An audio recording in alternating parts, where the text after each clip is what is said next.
I am a 19-year-old male, and this happened many years ago when I was very young. To give you an idea of the layout of our house back then, the living room has multiple windows that directly look out onto the back garden. There's a big gate in our driveway to stop anyone from getting in. Next to the living room is the kitchen, which also has more windows, but also the back door. This will be relevant to the story. So my mother was completing the household chores as she does one day. I was sitting in the living room watching television on the sofa with my back to the living room windows. All of a sudden, I saw a figure reflecting off of the picture frame hanging on the wall opposite the window. I asked my mom if my dad was back from work, to which she said no. I'll never ever forget the look of horror on her face when I told her that yes, he was. He's in the garden. She looked outside the window and almost had a heart attack when she saw a scruffy looking but fairly built man outside the living room window. This didn't seem to faze him at all though.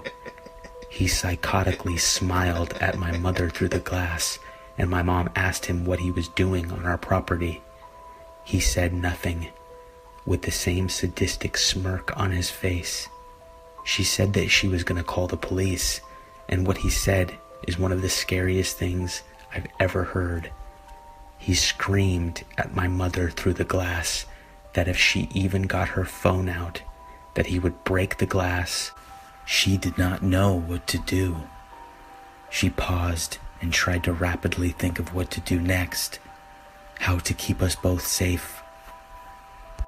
She wanted to protect me by calling the police, but she also didn't want him to hurt me if she did try to call them. As soon as he saw that she was terrified, he ran for the back door. Luckily, it was locked because my mom has always been a paranoid person, so she always locks the doors. He screamed at her to let him in, or if she didn't, he'd find a way in and kill us both. My mother told him to fuck off, which enraged him, and he pulled out a pocket knife and began bashing hard against the windows. I was still oblivious to what was happening, as I just thought it was my dad. I was very young. My mom frantically grabbed me, and I don't mean picked me up. She literally grabbed me off the sofa and booked it up the stairs. We were backing up in the upstairs hallway, looking for anywhere to hide, when my mom's younger brother popped out of his room with his headphones on. My mom didn't even realize he was home, and he clearly didn't hear the commotion downstairs because of his headphones. My uncle was 25 at the time and was really well built. He's intimidated a lot of people. My mom cried and told him that there's a guy who's trying to break in. While she's telling him this, that creepy lunatic screamed from downstairs that he was in the house. He said cynically, "Boogeyman is coming out to get you," which really freaked me out. It freaked me out so much that I actually remember that to this day.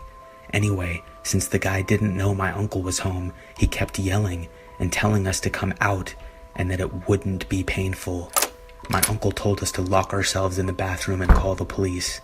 We did, and after 5 minutes of groaning and blatant violence downstairs, the police stormed in and found the guy bloodied and my uncle on top of him, beating him mercilessly.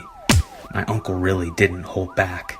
Turns out that he was a known pedophile, which is why he was watching me for so long while I was watching TV.